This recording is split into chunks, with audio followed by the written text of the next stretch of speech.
The Week in Doubt, news stories from a secular perspective, unscripted musings, and even documentaries on strange and interesting topics from history. The Week in Doubt, a podcast for atheists, agnostics, and whomever.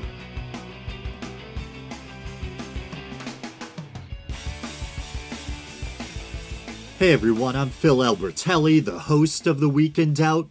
And how do you like that new intro? Well, technically a reconstructed version of an old intro that got lost in a hard drive crash. But anyway, I may only use that intro at the beginning of these news story episodes. Documentary episodes or little episodes that are dedicated to a single topic probably won't. But I think it's good to have something like that at the beginning of at least some of the episodes to give people who are maybe new to the show an idea of what they're getting into. I know the show, the focus of it can seem pretty scattered. Sometimes I'm doing news story episodes. Other times I'm doing occult documentaries. Other times I'm doing holiday episodes. And it can seem like I'm all over the place. I think that does a concise job of letting you know what the gist of the show is all about. And so I figured I'd try to keep the tone of this week's episode relatively light, because I know last week's episode got pretty heavy. I ended up talking about veganism for well over 30 minutes because I was addressing the story of how well-known atheist YouTuber Alex O'Connor, aka Cosmic Skeptic, who is also a staunch vegan activist, ended up kind of quitting veganism. Is that the proper way to couch it? Anyway, and I know veganism can be that topic can be very polarizing, very divisive. People on both sides can get very passionate. And to that point, it's funny, when I release a video on YouTube, I'll notice that within the first hour after releasing it, I'll usually have in between 3 to 5 to 9 upvotes, usually 0 downvotes. But within probably the first half an hour after releasing that Cosmic Skeptic video, I had about 3 or 4 downvotes, telling me that not everyone was crazy about that topic, or at least my take on it. And of course, you guys can't see the downvotes unless you install some kind of plugin or add-on. I think, what was it, maybe half a year or a year ago, the way time flies. But YouTube implemented this change where viewers can no longer see the downvotes on a video, but they want me to stay neurotic so I can still see how many thumbs down I'm getting on my YouTube Creator Studio page. But let's start this episode off with something fun. I was almost going to make this a standalone episode, but then I decided to incorporate it into this news story episode. A good friend of mine who I've known forever, we came up through the same school system together. We used to play in a band together. He recently DM'd me through Facebook and let me know that there was mention of the show in an article about Lucien Greaves, of course, the head or co-founder of the Satanic Temple. And because the Satanic Temple is a non-theistic organization and they're religious freedom activists, they get involved in separation of church and state issues. I've covered them quite a bit on the show over the years. And this goes all the way back to 2016. I seriously cannot believe how quickly time flies. And the same friend and I were talking about how kind of depressing and surreal it is that bands like Pearl Jam and Metallica are now considered classic rock and played on classic rock channels. And he was joking about, it's a joke, but it's also true, how he heard AC/DC being played on a quote-unquote oldies station. I don't know. It seems like someone just put me in some kind of cryogenic sleep, pressed the fast forward button, and then woke me up again. But anyway, and this shows you how long I've been doing this show. This was back in 2016. But this is the first time I had ever covered the Satanic Temple on the show. And it was all the way back on episode 208. I think we're well over 400 episodes now. It's probably well over 500, to be honest. But it may have been a couple of years ago. Once again, the way time flies, I don't know. But Apple implemented this policy where they no longer wanted you to type in the episode number in the title of your podcast. They want you to do it through kind of metadata, through a tag or something to that effect. So I've kind of gone back and forth numbering the episodes, and I just finally gave up. So I honestly have no idea exactly how many episodes it's been. But anyway, I remember, sadly, I was trying to be complimentary in my coverage of Lucien Greaves and the Satanic Temple. I was behind what they were doing from the get-go, but I kind of repeatedly put my foot in my mouth and got off to a bad start. For instance, I repeatedly referred to it as the Temple of Satan instead of the Satanic Temple, and I remember joking that I should start my own Temple of Satan, $1,000 per membership, and I'll send you a membership card crudely scrawled with crayon on the back of a paper plate. But anyway, and then I openly mused in the episode about Lucien Greaves' eye, which was probably insensitive, but it wasn't meant to be. I was talking about how much I liked his aesthetic and I thought he looked cool, and I was wondering if he was wearing different colored contacts a la Marilyn Manson, And then also, it was probably insensitive, but I used to like to give the episodes these kind of colorful, funny titles back in the day. And I entitled it Episode 208, Onward to Glory with a One-Eyed Satanist. Reminds me how I had another episode I think I entitled Satan's Got a Shop Vac. I was at work one day and a shop vac suddenly came on by itself. Couldn't figure out how the heck it happened. Do I actually think something supernatural happened? No. But it did kind of freak me out. I think we all probably have that superstitious part of us, But anyway, that episode 208 led to Lucien Greaves and I tweeting back and forth. I was almost going to say on Twitter, but that would be a bit redundant. And yeah, so he tweeted at me saying, "My eye is actually scarred, but I'm happy to learn that this disfigurement might have the appearance of a fashion statement. At the Week in Doubt." And in this modern internet age, we can probably all relate to those moments when, you're just dealing with text on a screen, and without the nuance and the emotion that you get with actually hearing someone's voice, it's hard to know what the intention was. So just judging by those words, it might sound like he was a bit peeved or being sarcastic, but turns out he was actually totally cool. So let's see. Yeah. So I replied, "Hi, Lucien. Hopefully I didn't offend. I'm a Manson fan, and it was the first thing that came to my mind when I saw you."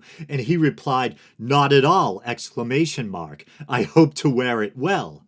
And then I also said, "Was unaware of your work until a couple of days ago. Really enjoying the videos I found of you on YouTube." And he responded, "Thank you. Next time you care to talk, TST, have me on." And to this day, we still haven't spoken, on the show at least. We have, I think, had other little pleasant exchanges on Twitter. But as I get older and have been thinking more and more about what direction I ultimately want to take the show in, because I've decided I can talk. I decided a long time ago that I'll probably never give up doing the show. It's become such an integral part of who I am. But I would like to, I think, branch off in the direction of doing long-form interviews. I would probably still continue to do news story episodes and those little documentary episodes, which are my favorite thing to do. But yeah, I would like to have really long-form, meaningful conversations with people. Both people like Lucien Greaves, who I have a lot in common with and are probably more simpatico with, and also people who I might have strong differences with, like maybe even Christian apologists, but instead of having these contentious debates. try just to have good-natured conversations, try to find maybe some areas where we do agree or explore their ideas and kind of probe their ideas, but without getting nasty or rude about it or too argumentative. And just have different interesting talks, maybe with scientists or on spirituality, things like that. I think that would be really interesting. I just have to get my act together and create like a studio space that's suitable for that type of thing. But that's just a little dream of mine that I'd like to make come true in the relatively near future. Relatively. I don't want to make a liar out of myself by putting a deadline on it, but hopefully relatively soon. And when I do get the show going in that direction, I would absolutely love to have Lucien Greaves on. I think we would have so much in common because we're both non-believers, we're both skeptics, but at the same time, there's also that appreciation for a kind of dark aesthetic, an interest in things dark and spooky, maybe even the occult, where Baphomet is an occult symbol, obviously, and I've talked about that ad nauseum on the show. But yeah, I think that would be very interesting. But to bring things back around to what got us started on this subject, my friend didn't provide me with the exact link to the news story where he found mention of the show, but he did include a screen grab. And you can see right in the middle of this news story, there's an embedded link to mine and Lucien's Twitter back and forth dating back to 2016, which is kind of funny. But I tried to find the article on my own. I didn't want to bother my friend by going, hey, what site were you at, But surprisingly, I was able to find several news articles that had, a link to our back and forth on Twitter. And but they were all kind of sketchy. They weren't any big name news outlets. They were the kind of news sites where you're afraid to click on anything lest, some kind of spam tab open up or whatever, which seems to happen even with the big name news pages now. But one of them, for instance, is called 44 Bars. There's another one, zgr.net, so I don't know what's going on. And the quote-unquote 44 Bars one, the name of the article, or the title of the article, is What Happened to Lucien Greaves' Eye? Defect or Mutation? What happened to Lucien Greaves' eyes? It says netizens. I guess that's a cute way of saying people online, people on the net. I almost wanted to read it as Nietzscheans. What happened to Lucien Greaves? Netizens are curious to learn about the eye injury of the co-founder of the Satanic Temple. Here we've got you covered. And then you skip down and there's The Week in Doubt, Phil Albertelli, The Week in Doubt. And you click on it and it takes you to Twitter. So, almost internet famous, story of my life. But I wonder if this helps to explain why this old tweet just seems to never die. It keeps coming back to, embarrass me over and over again. I say that half jokingly because I am proud of this little exchange that I had with Lucien Greaves.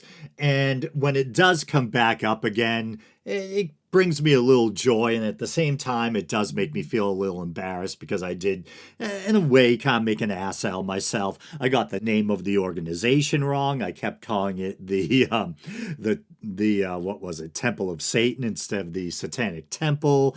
And even though I didn't mean to, I was kind of insensitive about the situation with his eye. And this is a funny exchange. So it was only in 2017 I tweeted, is everyone just now discovering this ancient tweet? And someone named Dread Pirate Robots said, greetings from 2019.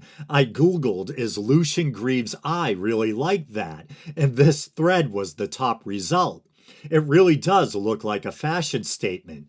And I replied, dude, you have no idea. I embarrassed myself publicly with that whole thing, and people are still liking and retweeting it all the time. At least at Lucien Greaves was a good sport about it. Anyway, I thought that was a nice walk down memory lane, but let's move forward. So next up, we have a clip that's been making the rounds. It features seemingly immortal televangelist Pat Robertson. He's been around since I was a kid. It's kind of like Mum-Ra from the Thundercats, Pat Robertson, the ever-living. But offering a relatively based, as the kids say, take on transgender people. Relatively, but here it is. This is David, who says, I work with two people who have decided that they are females. I know what the Bible says about homosexuality, but is it wrong to refer to them as females since they've had their gender status changed in the eyes of the law? Why would you have to refer to them as females? I don't understand all that, but I think there are men who are in a woman's body. It's very rare, but it's true, or women that are in men's bodies, and they want a sex change, and that is a very permanent thing. Believe me, when you have certain body parts amputated, and you have shot up with various kinds of hormones, it's a radical procedure.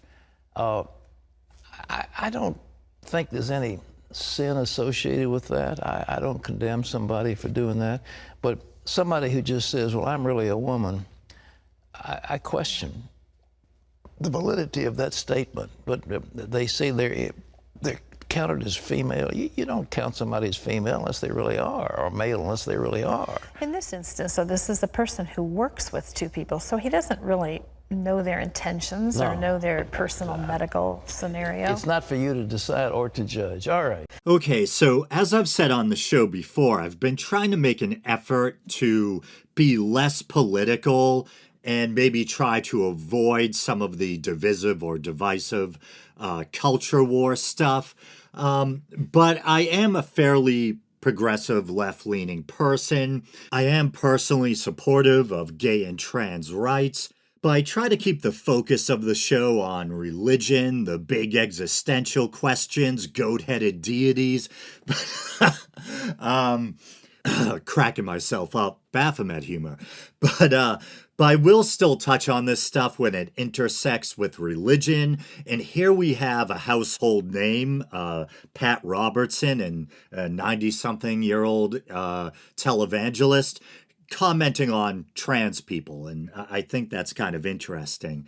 But yeah, given his advanced age, and that's not meant to be a slam or ageist, it's just someone in their 90s, you might expect a kind of cultural disconnect with younger generations who might be more understanding or accepting when it comes to these issues. But yeah, given his age, the fact that he's an evangelical Christian, a televangelist, it is a relatively enlightened take, I think. He and his co-hosts do make a couple of iffy comments, but you have Robertson himself saying, it's not your place to judge, and talking about the possibility of having a man in a woman's body, a woman in a man's body. And I've heard people on both sides of the argument kind of take issue with this concept that, you can have a woman's brain in a man's body, a man's brain in a woman's body. And I remember it wasn't that long ago, Kyle Kulinski of Secular Talk interviewed Jordan Peterson. It was a very awkward exchange because Peterson was just in a really kind of standoffish kind of mood or whatever. Yeah, very awkward.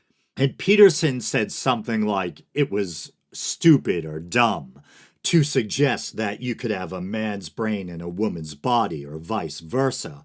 But from my understanding, there's actually been studies done that suggest that often the brains of trans people seem to align more closely with the brains of the biological sex they identify with, as opposed to that of the biological sex they were assigned at birth. For instance, there's an article here from the Cleveland Clinic, and here the doctor is saying the male and female brain have structural differences. Men and women tend to have different volumes in certain areas of the brain. When we look at the transgender brain, we see that the brain resembles the gender that the person identifies as, Dr. Altenay says. For example, a person who is born with a penis, I have one of those, but ends up identifying as a female often actually has some of the structural characteristics of a female brain, running out of breath. And the brain similarities aren't only structural. We're also finding some functional similarities between the transgender brain and its identified gender.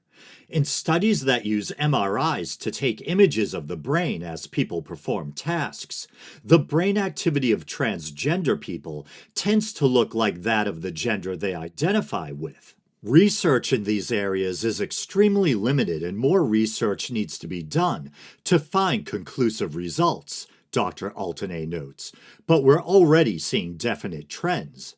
Then there was a paper or study from the National Institute of Health that says that the brains of trans women seem to kind of hover between that of cis men and cis women. Let's see. A Scientific American article that says trans people have brains that are different from males and females, a unique kind of brain. Science Daily, brain activity and structure in transgender adolescents more closely resembles the typical activation patterns of their desired gender. And of course, there we could get into the whole can of worms regarding the difference between sex and gender. But I'm just trying to make the point that it seems like there very well could be a physiological, biological, neuroscientific component to being trans. And even if there wasn't, let's say there wasn't for the sake of argument, I still believe in, out of just human decency, referring to people in the way they want to be referred to, you know? Oh, then right at the top, and yes, it's from Wikipedia, so I'll leave it to you how much you feel like trusting Wikipedia, but says a 2016 review reported that early onset androphilic transgender women have a brain structure similar to cisgender women's and unlike cisgender men's, but that they have their own brain phenotype. And so, as strange as it might sound, I mentioned that there were people on both sides of the divide who seemed to take issue with the concept of a biological basis for being trans or component. And you might wonder, why would pro-trans people be against establishing that there's a biological component, And but here's another Scientific American article entitled "The Search for a quote-unquote cause of transness is misguided. It can be well-intentioned, but it's a dangerous path that leaves little room for a real understanding of gender and gender identity." Me personally, I think the more scientific evidence we have, the better. And if you can, we should accept people no matter what, but like I was saying, but if you can show that there's a scientific basis, I think that would make more people more likely to say, oh, yeah, okay, we can see there's an actual cause for this. We should be more sympathetic, more empathetic, more accepting.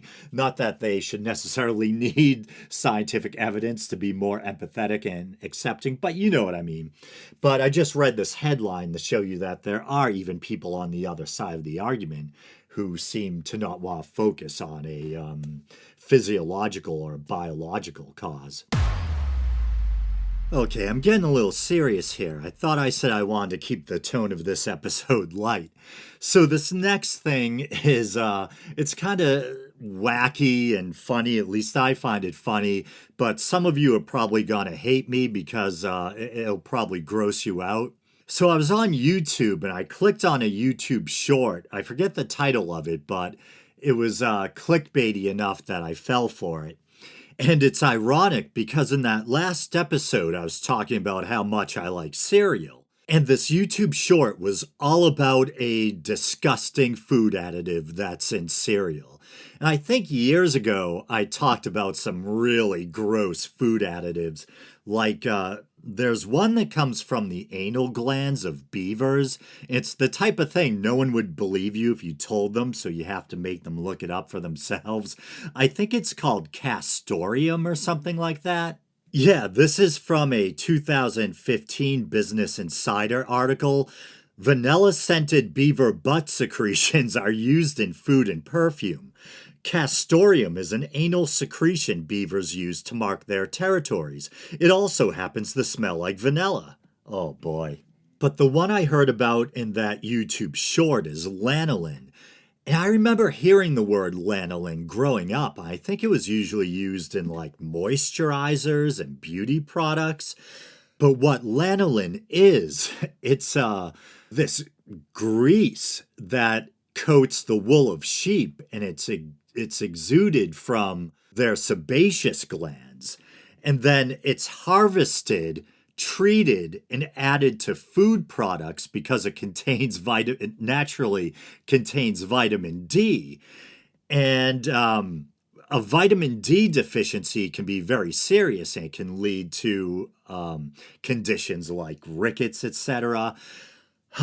Yeah, and so it turns out it's used to fortify many very popular breakfast cereals. And so, as you can imagine, either because they might be vegan or you might just be squeamish about consuming sheep grease, you might not want to eat this stuff. And I guess the trick is if you look at the ingredients on the box, if it says D3, that probably means the vitamin D came from an animal source. If it says D2, it probably came from a plant-based source. So there's that.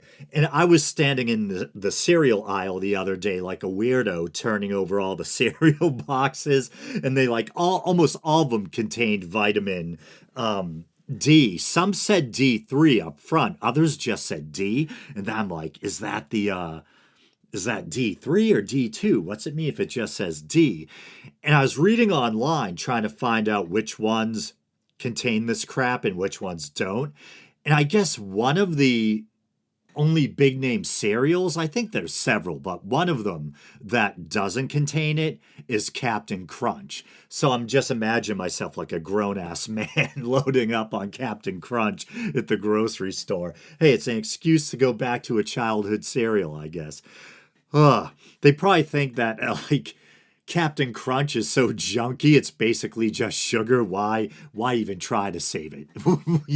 Why fortify it at all? One thing that bummed me out is two of my favorite cereals, I think, contain that stuff.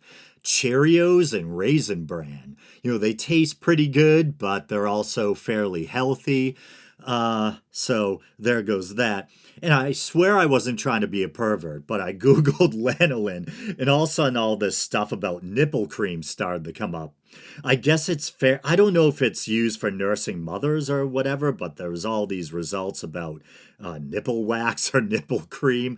Now, the idea of someone greasing up their nipples with sheep grease, I don't know. No, there's a Friday night for you. Okay, so I might end this one on a little bit of a heavy note. I actually received some listener feedback, or should I say viewer feedback. This was in response to the YouTube version of a particular episode. And there seems to be a kind of synchronicity or some synchronicity going on. A lot of stuff having to do with 2016. Back in 2016, I released an episode entitled An Atheist Reviews Risen.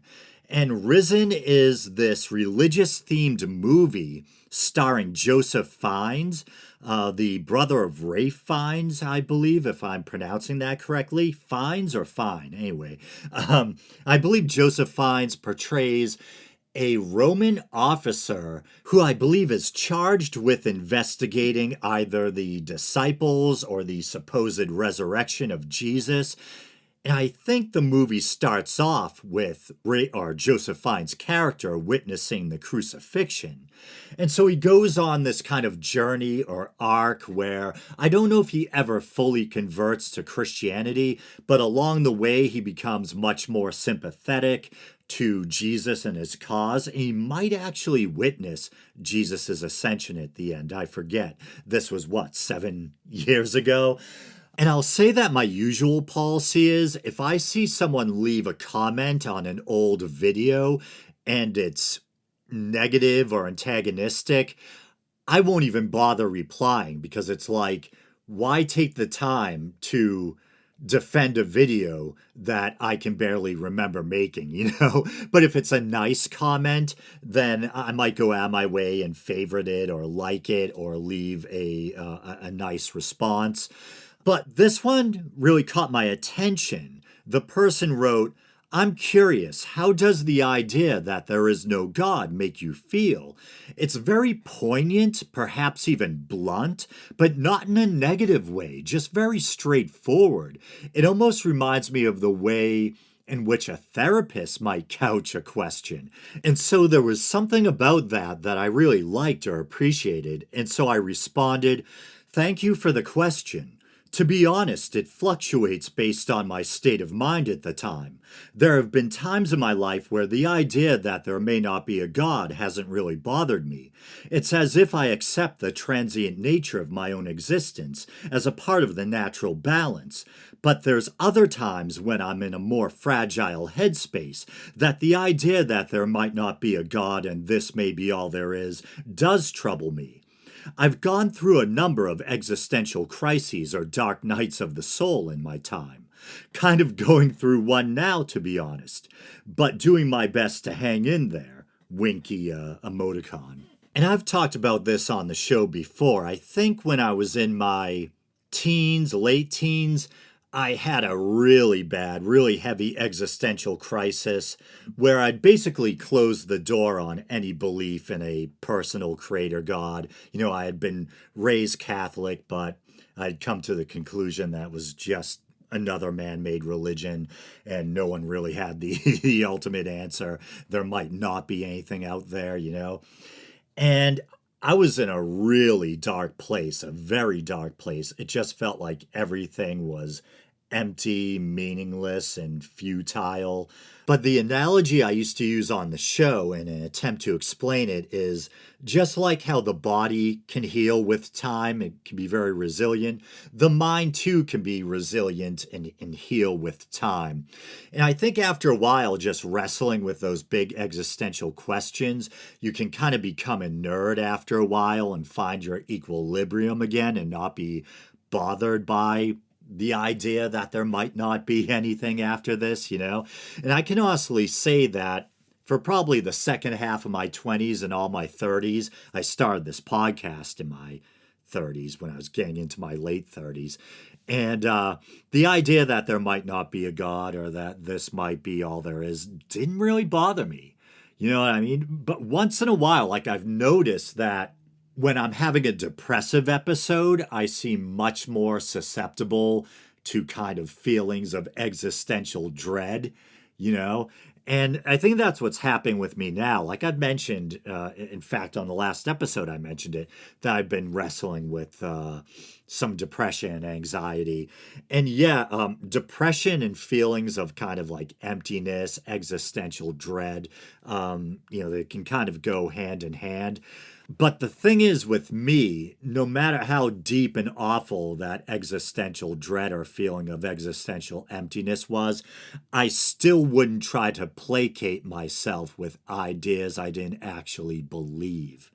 I still have that sense of integrity that I would rather suffer the not knowing rather than try to comfort or convince myself with ideas that can't be proven or defy my sense of reason. But with that, I think I'll call this episode a wrap. I started the episode saying I wanted to keep it light, and then it ended on a very kind of dark existential note. But all right, brothers and sisters, you guys know the drill. You can like the Facebook page. You can follow the show on Twitter, even though I'm not on there much. If you'd like to support the show monetarily, you can go to patreon.com/theweekindoubt and support the show for as little as 99 cents a month. And I'm going to try to be more active on Patreon, going forward and create some more bonus material for you guys who are good enough to support me. And I know famous last words, but I mean it. At least I hope I mean it. I'm going to do my best. And also, of course, you can check out the YouTube channel. Maybe you're doing that now. All right. Until next time.